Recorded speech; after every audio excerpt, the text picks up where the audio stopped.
Assalamualaikum. This is Unit 3.2 and today our topic is primitive types and reference type. Previous unit के अंदर हमने देखा था कि प्रिमिटिव टाइप्स हमारी कौन सी होती हैं, जैसे कि आप इंटीजर यूज़ करते हैं, double, float, these are all the primitive types. और रेफरेंस टाइप कौन सी थी, जितनी भी क्लासेस हैं, चाहे सर्किल हो, पर्सन की क्लास हो, स्टूडेंट की क्लास हो, एग्जामिनेशन की क्लास हो, किसी भी चीज़ की क्लास हो, ठीक है। जब आप ऑब्जेक्ट क्रिएट करते हैं तो उसमें आपके पास दो कॉन्सेप्ट हमने देखे थे कि रेफरेंस वेरिएबल होता है और एक ऑब्जेक्ट क्रिएशन होती है। तो reference variable is the variable that holds some address, that holds the address of your object, and object जो is the thing, ठीक है, that is created on your heap memory। तो रेफरेंस टाइप हम क्यों कहते हैं, जितनी भी आपकी क्लासेस हैं वो सब क्या कहलाती हैं, आपकी रेफरेंस टाइप कहलाती हैं, ठीक है। तो अब बेसिक हम डिफरेंस देख लेते हैं कि डिफरेंस क्या होता है दोनों में। कि प्रिमिटिव टाइप्स बेसिकली हम ये कह सकते थे कि जितनी भी उसकी क्रिएशन थी मेमोरीज की, वो कौन सी मेमोरी पे हो रही थी, आपकी स्टैक मेमोरी पे होती थी। वेरएस रेफरेंस टाइप के अंदर जब भी हम क्रिएट करते थे तो ऑब्जेक्ट हमारा हीप मेमोरी पे बन रहा था, और जो रेफरेंस वेरिएबल था वो कौन सी हमारे ब्लॉक पे बन रहा था, मेमोरी ब्लॉक पे बन रहा था, आपके स्टैक ब्लॉक पे बन रहा था। तो इस एग्जांपल को अंडरस्टैंड कर लेते हैं कि एक हमारे पास ऑपरेशन है i is equal to j। These are primitive type variables. अगर आप उसको कुछ भी बोलें, इंटीजर बोलें, डबल बोलें, फ्लोट बोलें, ठीक है, कुछ भी कह सकते हैं। अगर हम ये ऑपरेशन परफॉर्म कर रहे हैं i is equal to j, ठीक है, बिफोर दिस ऑपरेशन हमारे पास i की वैल्यू क्या सेव है, 1 सेव है, वेर एज j की वैल्यू हमारे पास क्या सेव है, 2 सेव है, ठीक है। जब हमने ऑपरेशन परफॉर्म कर दिया तो इसका मकसद क्या है, j की वैल्यू आपके पास कहाँ पे चली गई, आपके i पे चली गई। ऐसे ही होता है कि आपके पास जो भी j की वैल्यू है वो कहाँ पे पेस्ट हो जाएगी, i पे पेस्ट हो जाएगी। तो हमारे पास j की वैल्यू 2 थी, तो हम ये कह सकते हैं कि हमारी 2 की वैल्यू कहाँ पे पेस्ट हो गई, i पे पेस्ट हो गई। तो जो हमारी i की वैल्यू थी वो क्या हो जाएगी, रिप्लेस हो जाएगी, और जो न्यू वैल्यू थी वो कहाँ पे आ जाएगी, i पे आ जाएगी। तो हम ये कह सकते हैं आफ्टर दैट ऑपरेशन i की वैल्यू भी 2 है और j की वैल्यू भी 2 है, ठीक है। अब हम यही चीज अपने रेफरेंस टाइप के अंदर देख लेते हैं, ठीक है। अगर हमारे पास दो ऑब्जेक्ट्स हैं सर्कल के, ठीक है, हमने बात की थी जो ऑब्जेक्ट कौन सी मेमोरी पे होता है, आपकी हीप मेमोरी पे हो रहा होता है, ठीक है। और जो आपके वेरिएबल्स होते हैं, जैसे C1 is your reference variable, C2 is your reference variable, वो कौन सी मेमोरी पे बन रहे थे, आपकी स्टैक मेमोरी पे बन रहे थे, ठीक है। तो हमने इसको दो मेमोरीज का कॉन्सेप्ट कहा था कि जब भी आप ऑब्जेक्ट क्रिएट करते हैं वो आपकी हीप मेमोरी पे होता है और स्टैक मेमोरी पे उसका रेफरेंस वेरिएबल। और रेफरेंस वेरिएबल क्या करते हैं, उस ऑब्जेक्ट को पॉइंट आउट करते हैं। तो हम सपोज कर लेते हैं कि यहाँ पे मेरे पास एक C2 ऑब्जेक्ट है जिसकी मैंने वैल्यू क्या सेव कर दिया, एड्रेस का सेव कर दिया 543। इसी तरीके से मेरे पास जो C ऑब्जेक्ट है उसकी मैंने एड्रेस क्या सेव कर दिया 1 2 3, ठीक है। तो हमारे पास हम कह सकते हैं C1 बेसिकली पॉइंटिंग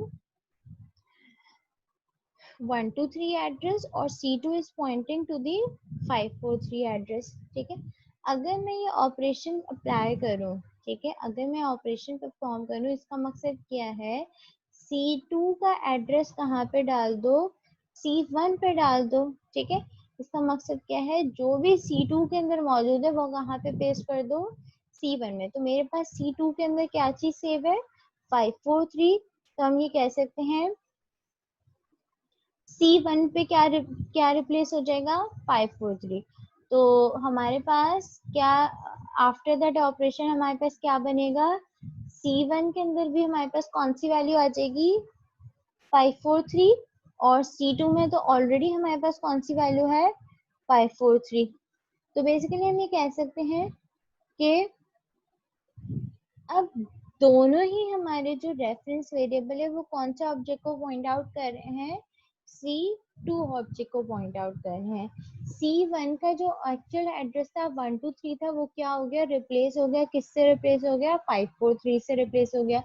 अब इसका हमारे पास कोई एड्रेस मौजूद नहीं है, ठीक है। जब कोई एड्रेस मौजूद नहीं है तो मैं क्या इस ऑब्जेक्ट को एक्सेस कर सकती हूँ।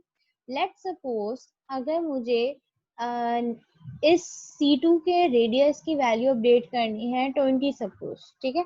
तो मैं क्या लिखूंगी, C2 डॉट रेडियस, और मैंने यहाँ पे 20 लिखा, तो इसका मकसद क्या हो जाएगा कि 543 एड्रेस पे जाओ और 9 से वैल्यू क्या रिप्लेस कर दो, 20 रिप्लेस कर दो।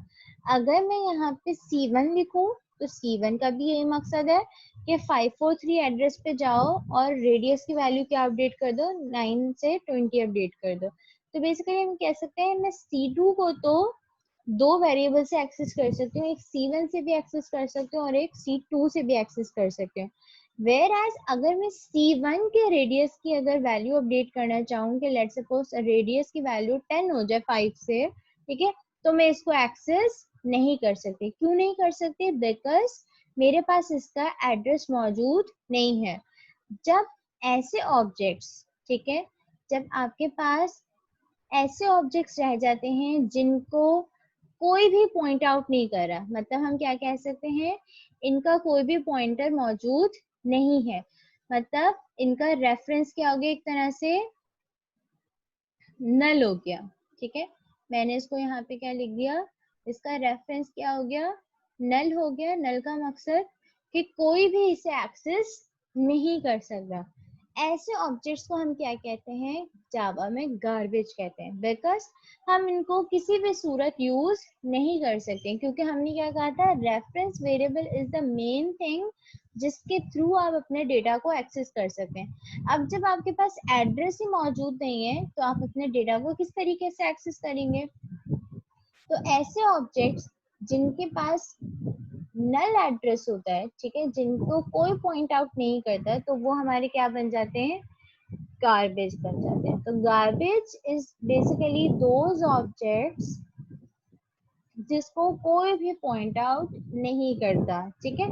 तो अब इन ऑब्जेक्ट्स का क्या किया जाए, ऐसे तो हमारी मेमोरी जो साइज वो क्या है, मेमोरी कंज्यूम हो रही है, हमें क्या करना है, मेमोरी को रिलीज भी करना है। तो जब भी हमारे पास ऐसा सिनेरियो होता है कि जो हमारे ऑब्जेक्ट्स बेसिकली नल ऑब्जेक्ट्स होते हैं, जिनका एड्रेस नहीं होता है, जो आगे यूज नहीं होते हैं, ठीक है, तो हम उनको किस में चेंज कर देते हैं, गार्बेज में, ताकि वो क्या हो जाए, डिस्ट्रॉय हो जाए, ठीक है। तो गार्बेज कलेक्शन जो आप इज अ प्रोसेस जो कहाँ पे चल रहा होता है, आपकी हीट मेमोरी पे चल रहा होता है, ताकि आपकी हीट मेमोरी की क्या हो जाए, एक तरह से क्लीनिंग होती रहे, ठीक है।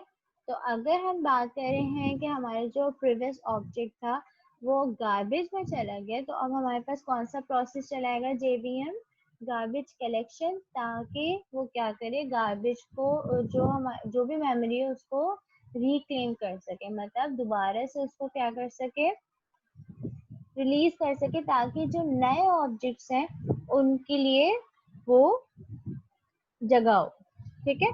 तो हम ये कह सकते हैं कि garbage collection is the process, ठीक है, that detects the garbage and automatically reclaims the space it occupies, ठीक है।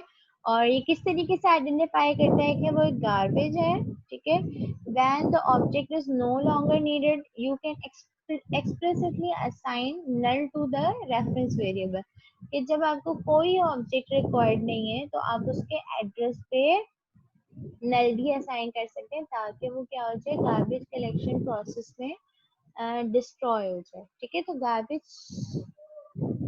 कलेक्शन इज द जी जी बनाओ